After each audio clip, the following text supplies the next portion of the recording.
Before we get into the interview, as you know, this podcast is brought to you by Scoro. Scoro is an agency platform that brings together your quoting, task, time, and budget tracking, your invoicing, and your agency reporting into one place.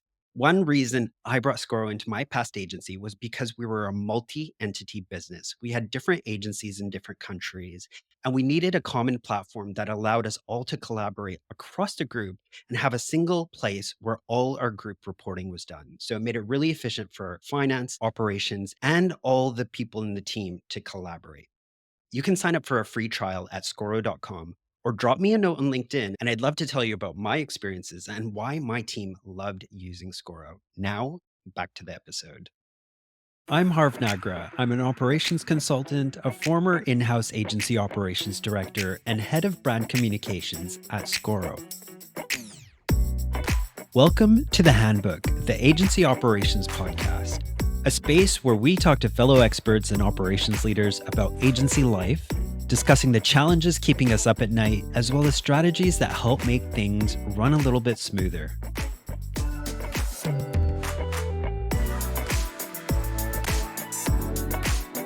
Hi, all. Welcome back to the podcast. Those of us in ops, we remember those big transformative projects we undertook over the course of our careers that taught us plenty of lessons and gave our agencies a big boost. One that I was heavily involved in prior to formally moving into ops was bringing in our first PSA, Professional Services Automation Platform. We were taking our agency from ad hoc working to consistency across the organization with documented procedures. The other big career milestone and learning experience for me was a bigger transformation program that aimed to take us to a whole new stage of maturity. It included systems changes, process changes, organizational structural changes, and greater accountability across the board. Over the course of 12 to 18 months, we were running like a whole new business. Well, today we're going to talk to someone with a great deal of experience that did some big things at his own past agency that had a massive impact on their culture and on their revenues. Our guest today is Trenton Moss. Trenton is an agency leadership coach who has been coaching and training teams for nearly 20 years, and he's got plenty of experience in the agency space. In fact, he founded his own digital experience agency and ran it for 15 years before it was acquired and he exited. He's written a best-selling book called Human Powered, which talks about supercharging teams with people skills and emotional intelligence, and has a podcast by the same name. Trenton's got a wealth of experience he's gained over the course of his career, which he now uses to support other agencies through his consultancy, Team Sturka. I'm always excited for you to listen to the conversations in the podcast, but I can't tell you how inspired I was after talking to Trenton for this episode. I was buzzing. I'm excited for you to hear this. So let's get into it. Trenton, welcome to the podcast and thank you for joining us today. Oh, thank you so much for having me. I'd love to start with a bit about your background in the agency space. Can you tell us about that? Yeah, sure. So I've been working in the agency space for about 20 years now. So I started my agency about 20 years ago and I Right. ran it for about 15 years and managed to kind of keep it going through all the ups and downs. And Mm. after a roller coaster ride of around 15 years, we were acquired and I exited a year or two later. And then is that where you went into consulting? Yeah, so after I exited, after we sold, then I was trying to think, well, what do I do next? Right. And when you're running an agency, it just feels like a litany of failure, right? Like Mm. you're constantly trying to do things, you're having to balance everything, and it just feels like you're failing all the time. And I reckon I did about three things that were quite successful. Mm. And one of those things that was quite successful, so what's that, like an average of one every 5 years? So one of Hmm. those things that was quite successful was a client leadership program that I launched within the agency. We Yeah. kind of launched on a bit of a whim and it ended up being transformative. We got an uplift in revenue of about 35% from our clients. So when I was leaving and I was trying to figure out what next, and I was chatting to, agency buddies of mine, and it turns out everyone has the same problem that when it comes to upselling to clients or trying to reduce unbillable work or trying to inspire your clients or having to interact with a senior stakeholder, usually someone from your senior team has to get involved in those moments that matter. And Mm. we solved that problem in my agency through our client leadership program. And Hmm. so after I left, I decided to set that up for other agencies. So that's what I've been Amazing. doing for the last 4 years, and I now run that program for other agencies. We're going to be talking about some of that and some of the kind of things that you've learned along the way that the rest of us can learn from. Before we do that, just a bit more about you and your experience. I've been following you on LinkedIn for a while, and you, I find very refreshingly, tell some very honest stories about the challenges you've faced over the course of your career. I was looking over your LinkedIn profile the other day, and I noticed that in one of your highlights on your profile, you had highlighted actually a failure, which was trying to launch your agency in the US. I thought that was super interesting. Why do you find it important to talk about these things when everyone else is talking about winning? Well, I mean, no one's winning all the time, right? So, it's nice to post on social media and LinkedIn about the good things that are going on and the nice things happening. But I don't know. It's also, let's be realistic here, and there's Mm, highs and lows for all of us. And the things that go wrong cannot, everything that you do in life, you've got to kind of look for, how was this a wonderful gift for me? So, for us, kind of trying to launch in New York and losing hundreds of thousands of pounds and failing, that's a bit annoying. We had a bit of a journey doing it, and it was an experience. And, we learned a lot by doing that. So there's still a lot of positives in it, even mhm, if, it didn't actually achieve its goal. We are talking to operations people and lessons learned. So if you don't mind me stopping there just for a moment, what went wrong with the US expansion? If you can share anything, is there anything that comes to mind that you can tell us? Yeah, yeah. So it was we were working with a client in the UK and the US in New York. So we were kind of going out to New York a bit with them. And from chatting to them and then like doing a bit of research, it turned out it looked like there was a real gap in the market for what we did. So we were a kind of pure play user experience UX agency, very, very much on the kind of strategy and research side of things. Mhm, And there were no one out there was really doing what we did.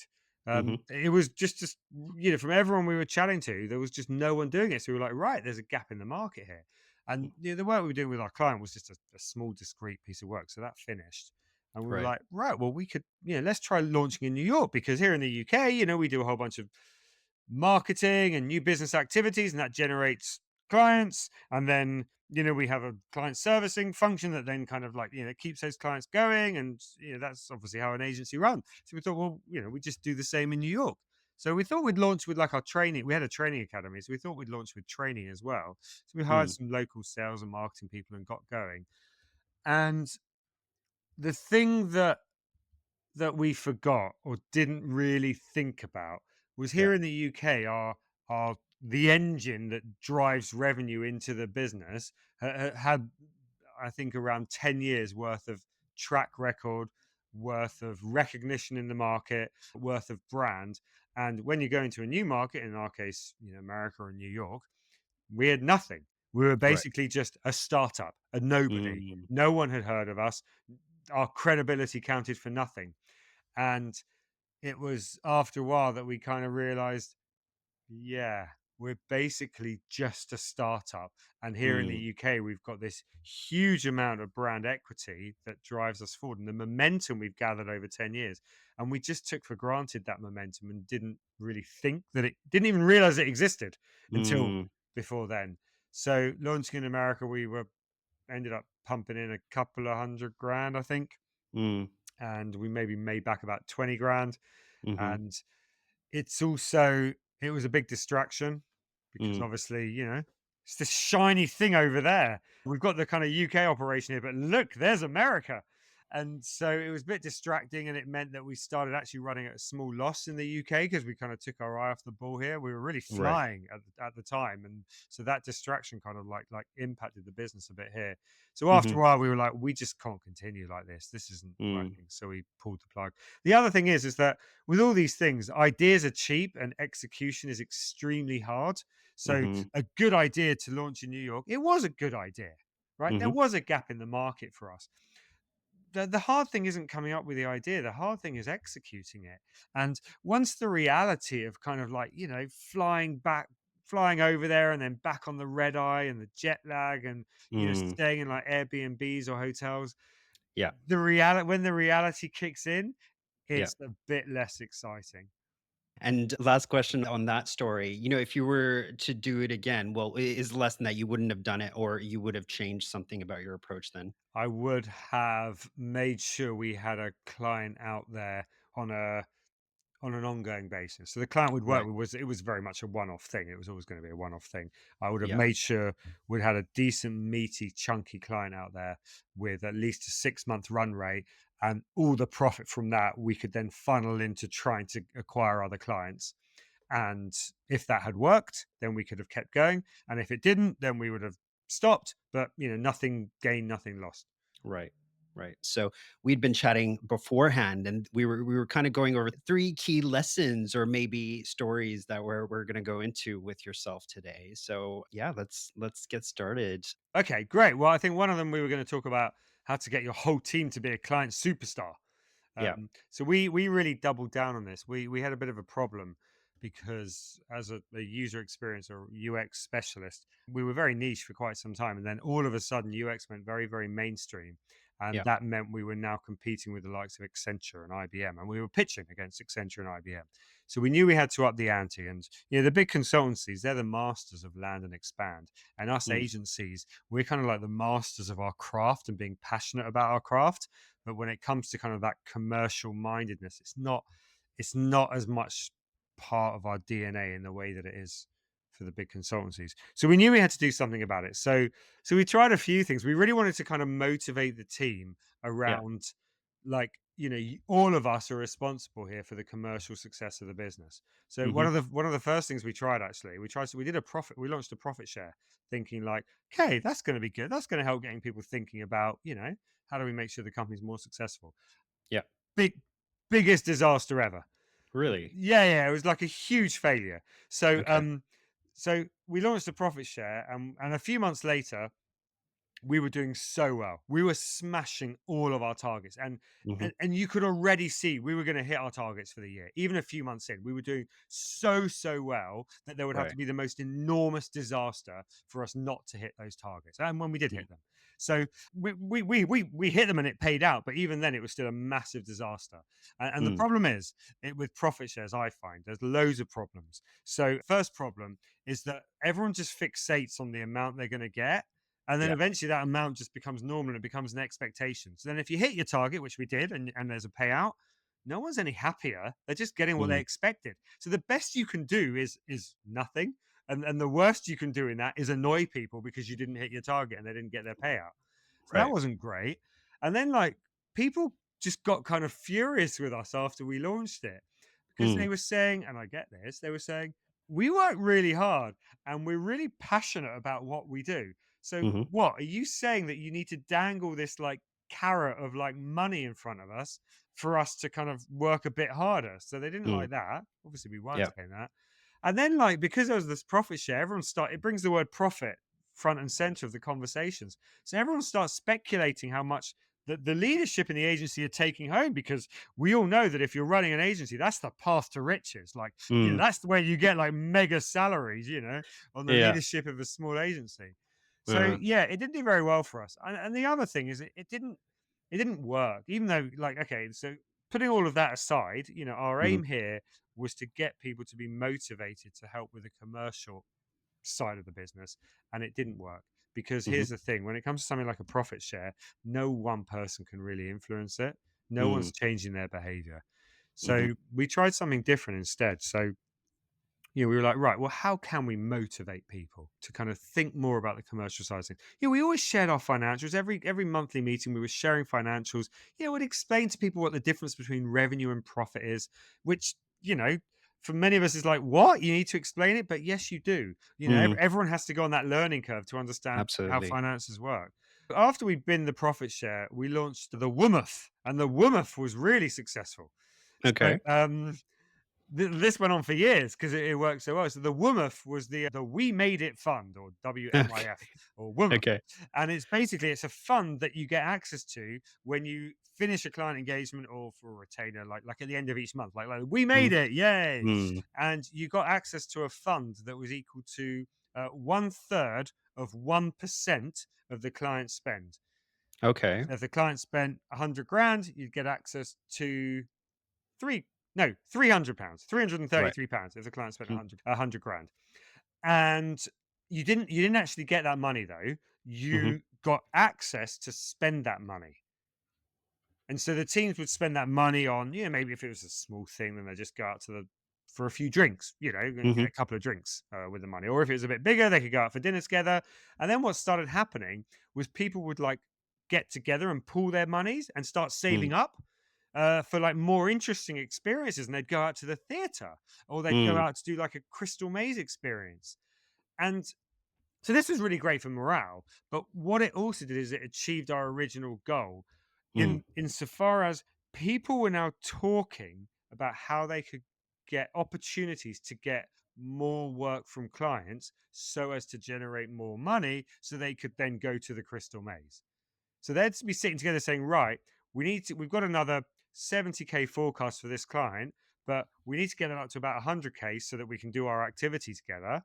What Mhm. are our what are our opportunities? And it Right. it it was so successful.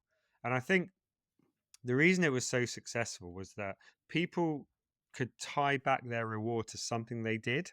So Yeah. whereas with the profit share, it's like, well, I didn't really influence that. Whereas with Right. the Woomuth, they did. They did the Right. work, and the client was happy.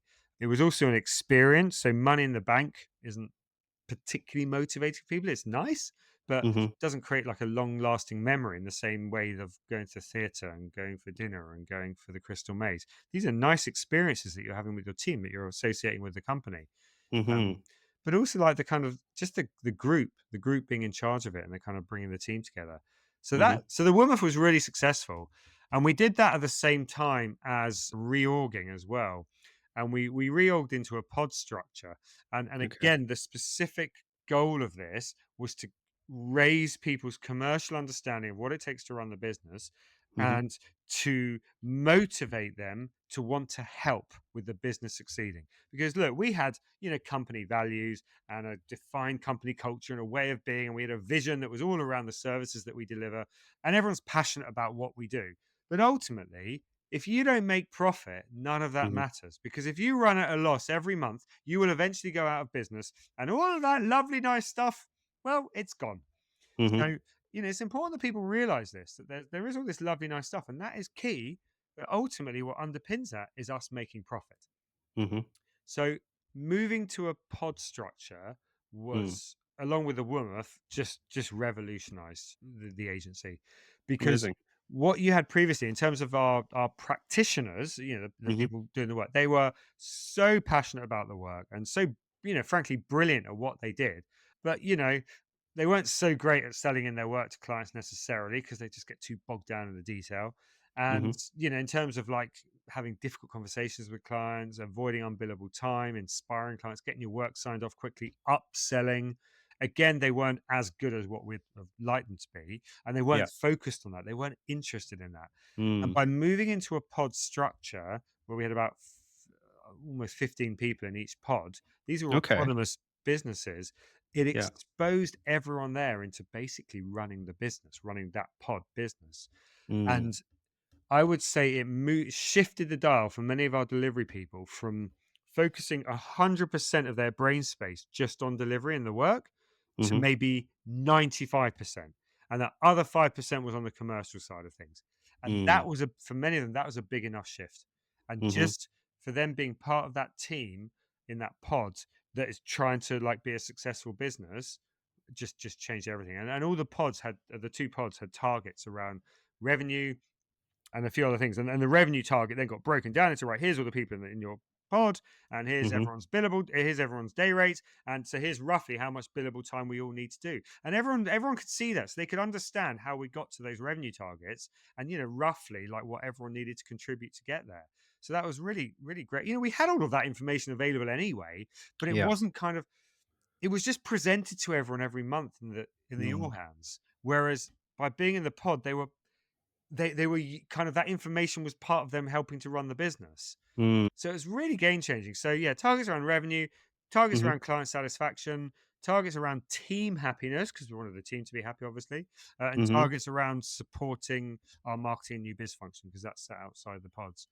So the pods were hugely successful. The pods and the Womaf together gave people the motivation Mm. to contribute to the commercial success of the business. And then our training program gave people the skills. So those two together were game changing. So we started a client skills training program, which now is my job essentially.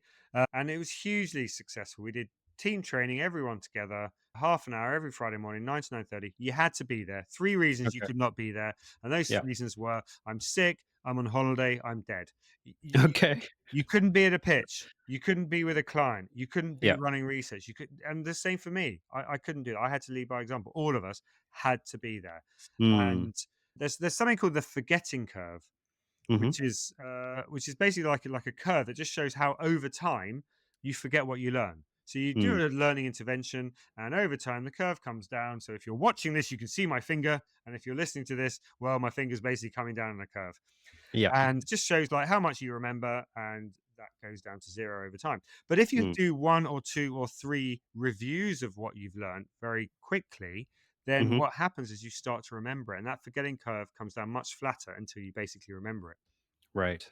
So our training program was all around the forgetting curve, and it was basically only half an hour every week. And so there's just one learning outcome, and it's all around every single aspect of client relationships. Mm. And we repeated it, we built on it, we kept it going, and we kept the conversation going in between sessions. We Everything we were teaching, we then like integrated into all of our processes. So all Mhm. of our PDPs had around all of these skills that we expected people to have. We documented what that looked like and put it into PDPs. We Mm. created guides to define everything that we did. So, like an overarching kind of client experience guide, a guide for how you Mm. do meetings, a guide for how you do presentations, and so on and so on.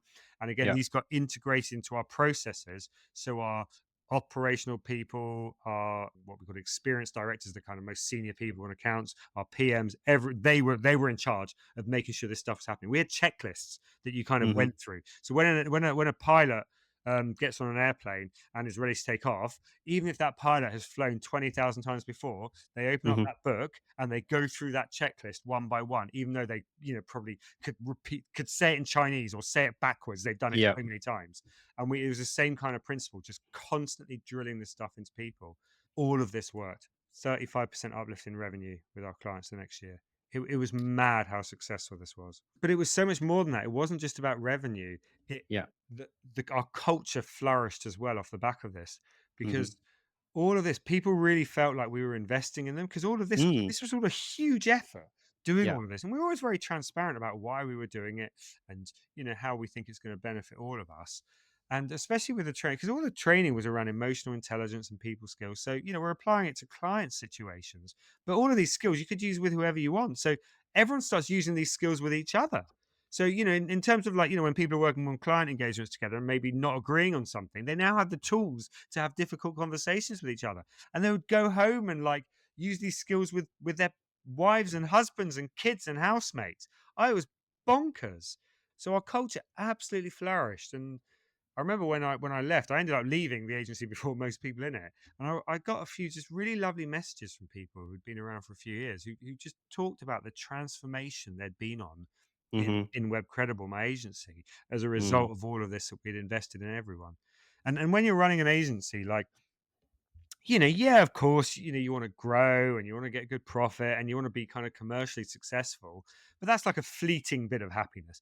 You know, Mhm. the really deep seated happiness is when someone says to you, "Thank you so much. I've learned so much. I've developed so much as a person." It's that which, like, that's what you remember. And Yeah. that's when you're like, "Oh, it was all worth it." Because when you're running a business, it often doesn't feel like it's all worth it, because you're Yeah. just getting a lot of hassle and issues thrown at you from every single angle all the time relentlessly. So when you Mhm. have moments like that where someone's just like, "Thank you so much. I've grown as a person and it's because of you." You remember that forever. That is amazing, that story, and so interesting, super inspiring. A few comments or observations and questions as well.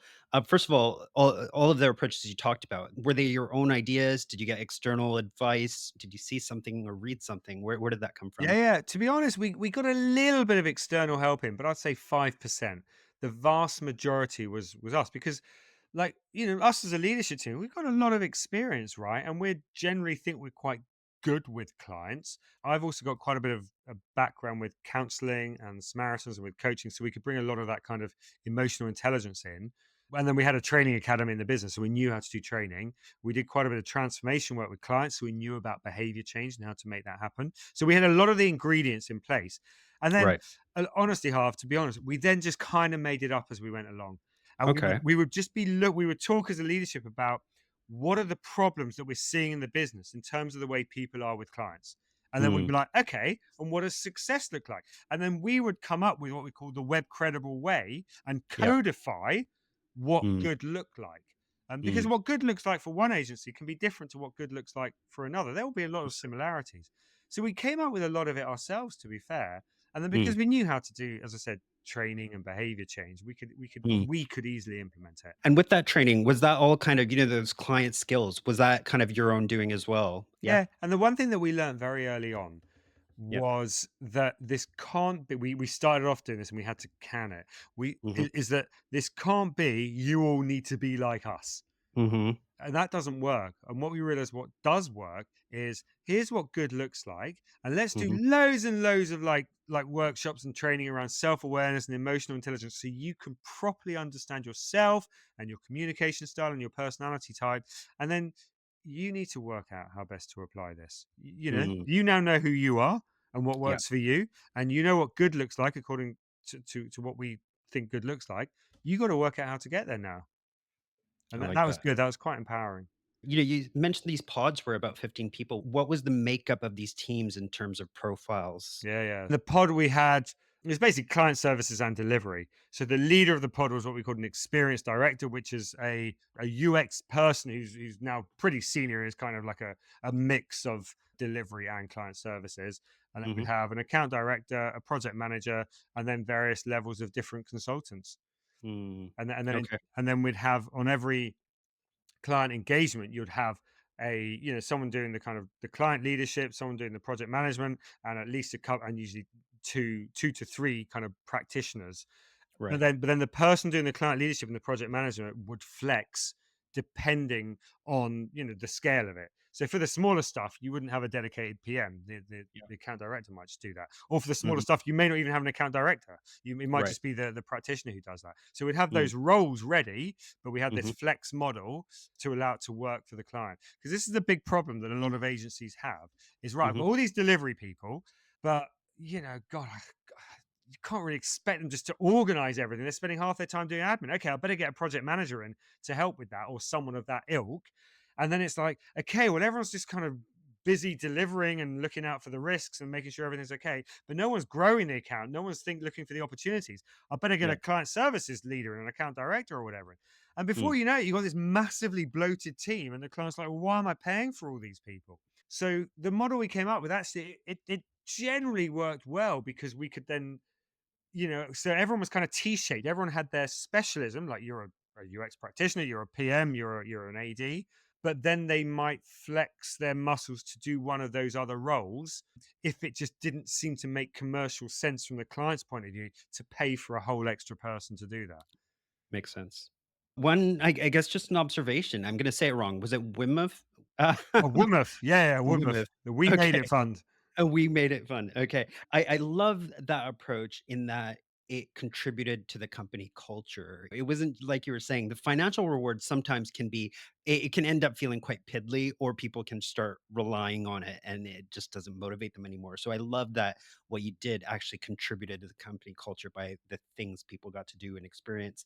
And I think what's great about your approach is made with these pods is it made everyone entrepreneurial, Yeah. Not rather like than just entrepreneur is a bit of exact 5% of their brain space okay, okay. entrepreneurial. But Yeah.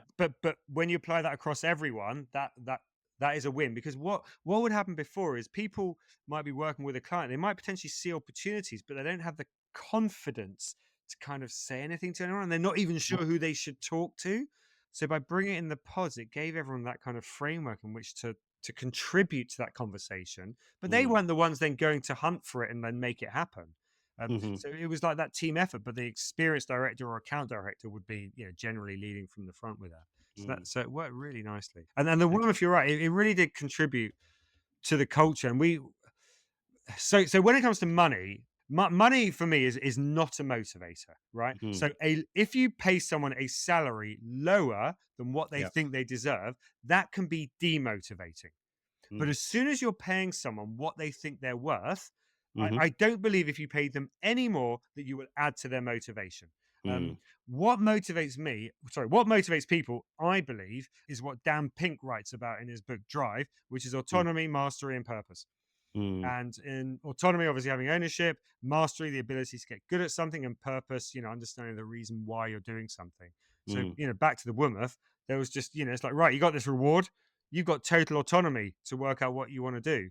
And I think that was why it was one of the reasons it was motivating. Excellent, excellent. The one other observation, I guess, which I love as an operations person, is that you had this very operational process with what you applied. You're talking about this kind of checklist in terms of the approach people had to take to follow this stuff. And I think that leads us into our next kind of example that you wanted to take us through, how you operationalize things. Let's talk about some of that. Yeah, I mean, I'm naturally quite process driven, so I like to kind of get involved in something, with the team, work out the best way of doing it, and be like, right, let's just repeat that.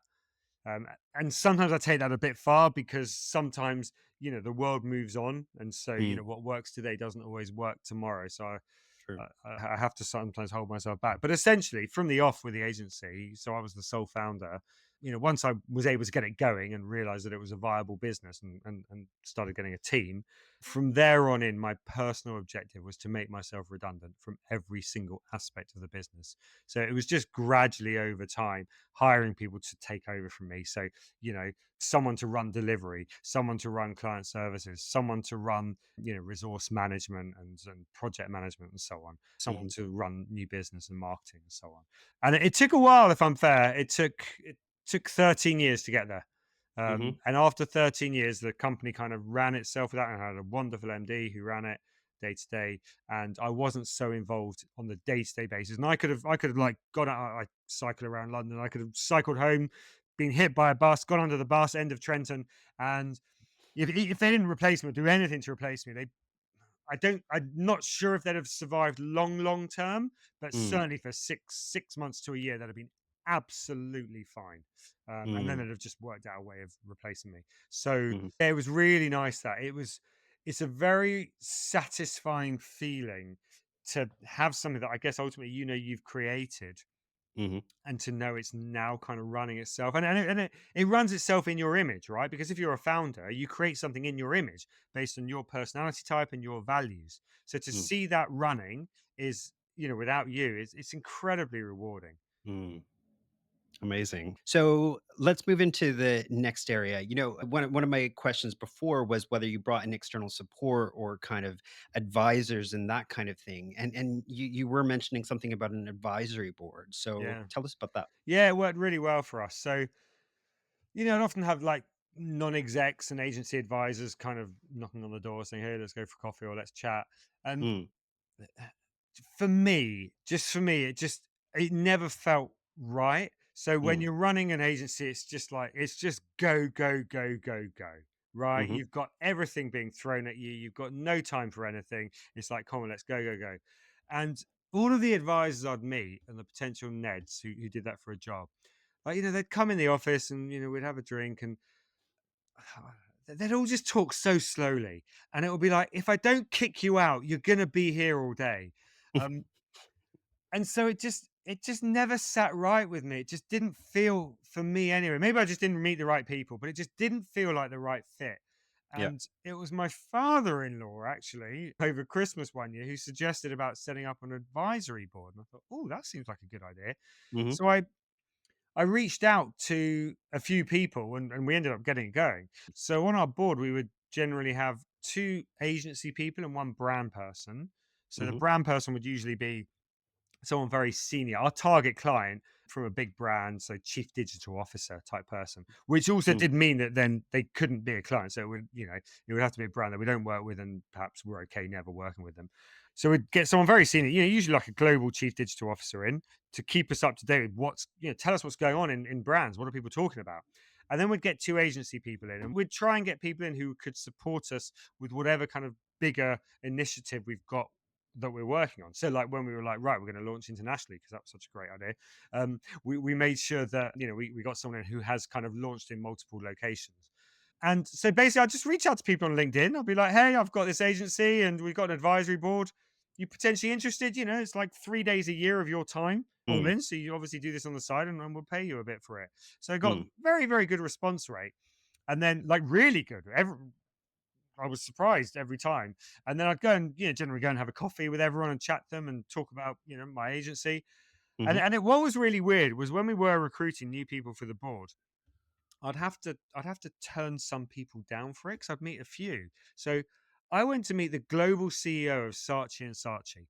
And we sat there for an hour and I'm telling him all about my agency and we're chatting and we're getting on well. And he's like, yeah, this sounds great. I'd love to be on your board. I was like, mm, great. So I went back to the office and I was chatting to my MD. I was like, the global CEO of Saatchi and Saatchi is interested. Like, mm. we have to have him, right? Yeah. Like it's the global CEO of Saatchi and Saatchi. And the next day, I went to meet the global CEO of an Omnicom business called Hall and Partners, this lady called Vanilla Jackson, who to this day is potentially the most impressive person I've ever met. And Mm, she just blew me away. I felt like I've been dragged through a hedge backwards and forwards and backwards for an hour. And I yeah. came out of there all just disheveled. And oh my God, what just happened to me? But wow, she has to be on my board. So a week later, I phone up the global CEO of Saatchi and Saatchi, and I'm like, "Yeah, hi, it's Trenton here. You know that piddly little agency I run compared to yours?" And we talked about you maybe being on the board. Yeah, I'm sorry, it's a no. And so that was Mm, just like really weird. mm, Um, so, but we get really good people on the board. So I had Vanilla on the board for a while. I had Karen Blackett, who runs WPP in the UK, on the board. I had Ian Milner, who runs mm. Iris, like 1,000-person marketing agency. We've got Amazing. some really brilliant people on the board. Yeah. And none of them really care about the money. So it was paid, and it's important that it's paid, so they take it seriously. But it Mhm, was it was a lot less than what the professional advisors charge and the Neds. No one, no mm, one, no one's doing it for the money. They're doing it because they enjoy it.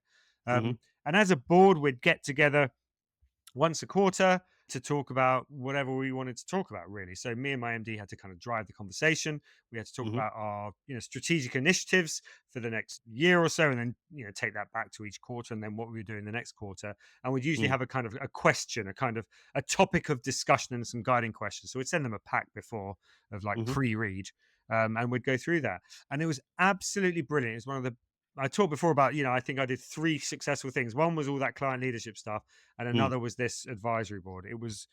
I met some of the most brilliant people, but what mm, what it does, like none of them, like what it helped me realize was like none of this is rocket science, and no one has the answers. And all of the challenges we face in our piddly little £3 million agency compared mhm, to their, mega agencies, it was the same problems, just on mhm, a bigger scale. And they also didn't have the solutions.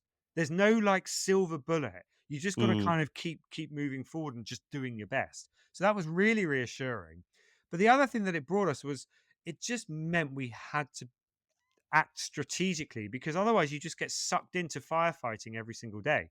And it's very easy to do that when you're on the leadership of an agency. And I remember one time we had a board meeting, and it was about 3 weeks before, and me and my MD looked at each other and we were like, "Shut, we've got that board meeting coming up. What did we talk about last time? Oh my God, I can't even remember." And you just time flies by. And then we yeah, had 3 weeks where we had to like get ourselves together and like act on the things we said we'd do and prepare for the next mm, one. And so, normally we were more organized than that. But the point is, it forced us to act strategically and to pull mhm, ourselves out of the weeds. And that was just brilliant. And you'll get that obviously with any advisor.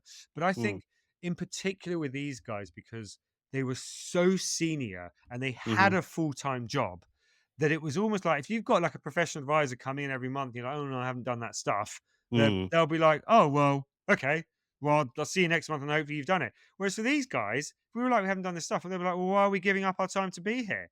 And it's yeah, almost like we had to do right by them to keep them mm, motivated, to keep them mhm, wanting to do it, and that drove us forward so well. So the advisory board was so successful, and then they were brilliant also. And like towards the end, in the last year and a half, we had the most it was just absurd, the last year and a half of the business. So there's always ups and downs, and it's a roller coaster ride. And the last year and a half was the biggest down we'd ever had, and the biggest up we'd ever had. mm, I don't know how I like survived it without like ending up in a mental institution. It mm. was crazy, and we had What happened? we had 6 months of consecutive losses, Mm, hemorrhaging hundreds and hundreds of thousands of pounds, and the board just stepped up. And we called like so we had like a board meeting every quarter. They got booked in at the start of the year, and you had Yeah. to give 8 weeks notice to change the date. So Okay. no one changed the date, and everyone Yeah. came. They always happened. So these are Mhm. really busy people, right? Mm. So we reached Mhm. out to them all saying, look, we're in trouble, right? Mm. Please, can we get together? And I think 3 days later, they're all in our office having. I mean, they just dropped what they were doing to help us. That's amazing. It was just so brilliant, and they were so incredibly supportive during that time. So, we had Karen from WPP and Ian from Iris, and they gave up so much of their time during that 6 months. And they didn't have to Mm. help us. So the problem we had was that we had new business fell off a cliff. We had a massive problem with new business, Mm. which was killing us. And they basically helped us put together this proactive new business plan that we'd never done before. Mhm. Me and the team just killed ourselves putting it into practice and making it work and pulling ourselves out of it. And they were Yeah. absolutely brilliant. And then for the after that period ended, when we stopped making a loss, for the 9 months after, revenue just went up and up and up and up. So that, coupled with the success with our existing clients, with the client leadership stuff, meant the business was just flying. We were doing the most Mm. incredible work operationally wise. We were set. Everything was amazing. So for after our 6 months of losses, we had 9 months of consecutive month on month growth. Like every single month, revenue went up. Right. And by month nine, we were tracking at our highest ever revenue on a 40% net margin. So we clawed back all the money that we lost. Wow. And during that period, like actually the agency sale process began as well. Mm. So that was a really big thing. And again, the advisors just, again, they didn't have to, but they just got so involved, especially Ian from Iris. He was just Mm. amazing. And they just stepped in and helped so much and went so above and beyond what they had to do. Yeah. So yeah, going back to the advisory board, like, oh, it was just absolutely brilliant. I just so grateful to those guys for supporting Mm. us, and I think they got a lot out of it as well. Yeah. It was a great experience. Amazing. How many people out of interest were on that board? Three, we'd have three at a time, Three at a time. and Okay. then we set something we learned the hard way was we set we did it a year rolling agreement, so to speak. So it was a Mhm. little agreement that they signed, and we put in there like, after 3 years this will end, you will no longer be on our board after 3 years. And we Okay. learned the hard way. We had two people on the board who were brilliant, absolutely Mm. amazing. So they were there, and after about 2.5 years we were Mm. like, "Ah, it's just getting a bit samey now." Like, Yeah. there's so we had two with these two people. We basically said, say to them, like, "We'd like you to step down from the board," which was a bit awkward because it was like, Mm. "You're amazing. You've Yeah. contributed so much. You've done nothing wrong. We just want to freshen it up a bit." So then we put it in the agreement that, like, yeah, it's 3 year max. So I think with any Okay. advisor, based on Yeah. that experience, I think 2.5 to 3 years is perhaps the max time where someone's going to add value. That's fair. And the question I wanted to ask was, when you said this revenue fell off a cliff, out of interest, was that before or after you'd set up these sales pods Oh God, and that it was after, it was during, it was there. what happened then? So, so the pods were focused on existing accounts and Mm. developing accounts, and they'd support new business. Yeah. The way we did new business didn't change.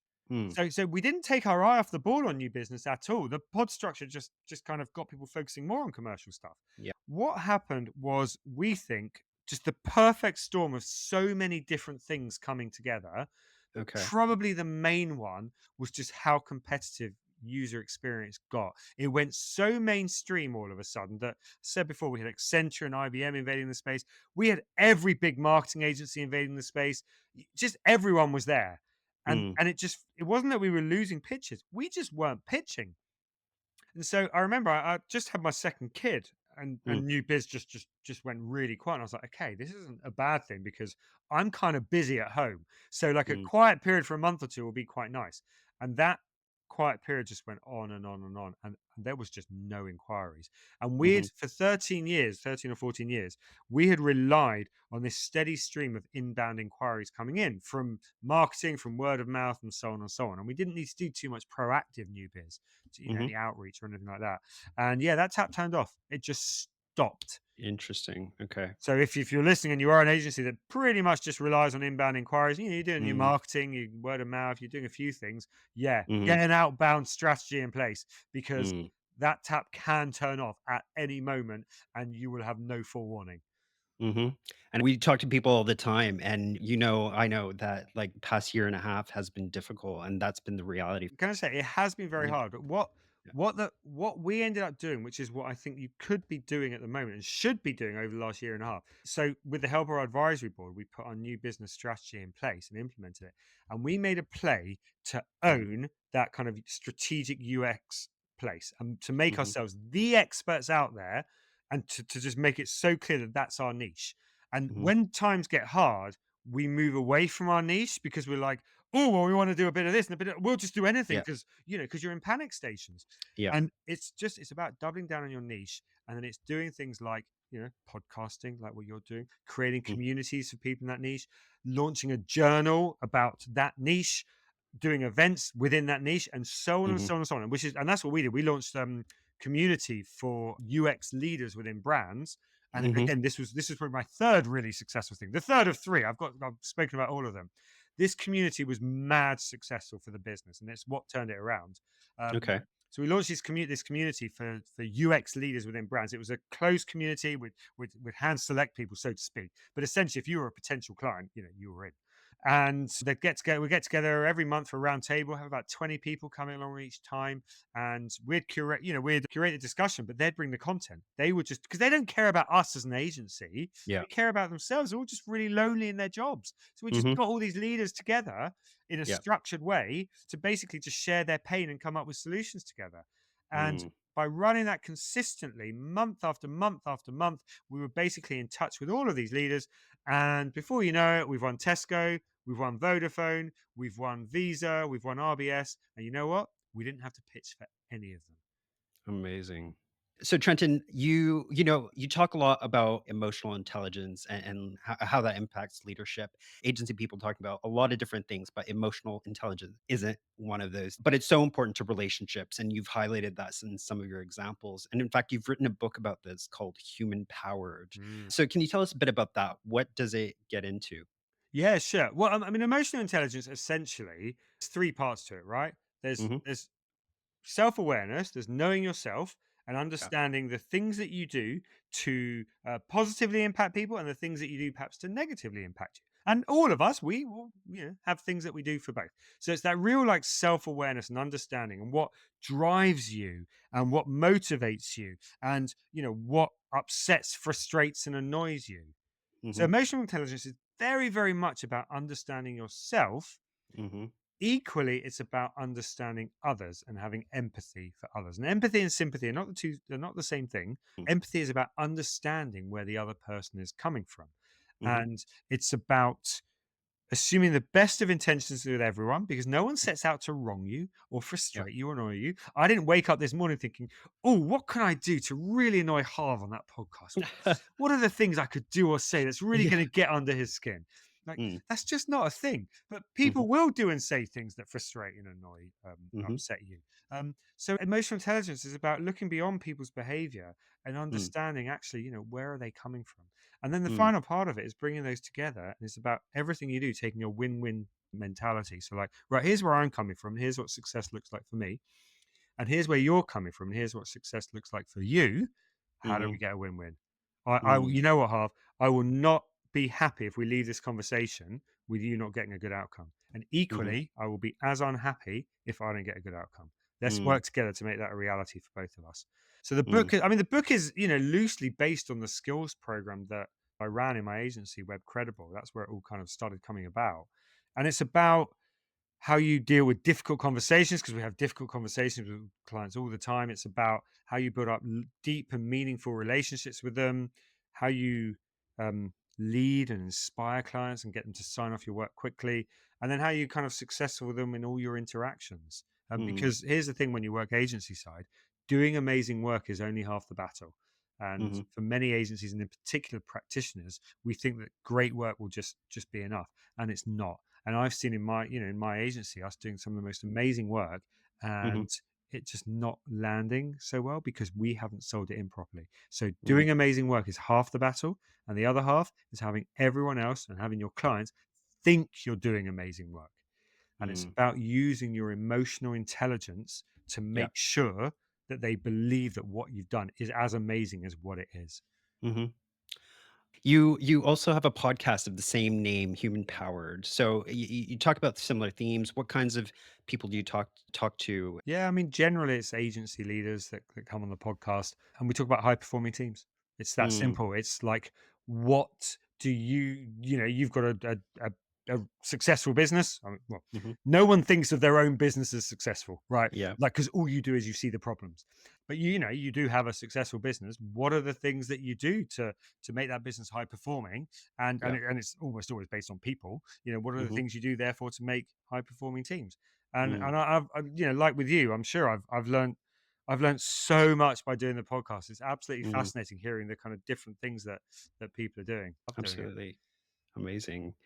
Trenton, this was just such a fantastic conversation. And there's so much I'm sure people would be able to learn from speaking to you. Where can they find out more information about yourself? Oh well, LinkedIn. I mean, when I was a kid, I didn't like having an unusual name because you usually want to fit in as a kid. Yeah, But as a grown up, being called Trenton Moss is quite useful. So there are right. actually two Trenton Mosses on LinkedIn. Okay, One is a network engineer in Salt Lake City, and right. I'm the other one. Okay. And your website as well? Yeah, it's Sturker.team. Excellent. Okay. This has been absolute pleasure and so inspiring hearing your stories. So thank you so much for being with us today. Brilliant. It's been really enjoyable. Thanks, Harv. Thanks, Trenton. I felt incredibly inspired listening to Trenton on the changes he brought to his past agency. From the pod and reward structure he brought in, to the in house training and operational approach he implemented, to the advisory board he had set up. Do reach out to him if you need some perspective at your own place of work. And before I go, please share this podcast with your agency friends and tell them to subscribe. Number two, please share your feedback on this episode in a comment when I post this on LinkedIn. Trenton and I would love to hear what you think, and it helps other people in your network discover the podcast as well. And number three, please sign up for the handbook newsletter so you get the key takeaways in your inbox from each episode.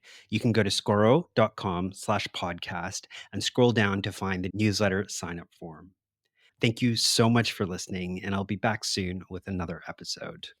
This podcast is brought to you by Scoro, a platform designed for agencies and consultancies which allows you to manage your projects, finances, and resources, all from one system. This is a platform I brought in at a previous workplace which completely transformed the way we worked and which I've recommended to clients of my own. You can sign up for a free trial on Scoro.com. That's SCORO.com. Or reach out to me, Harv Nagra, on LinkedIn if you'd like to hear about some of my experiences.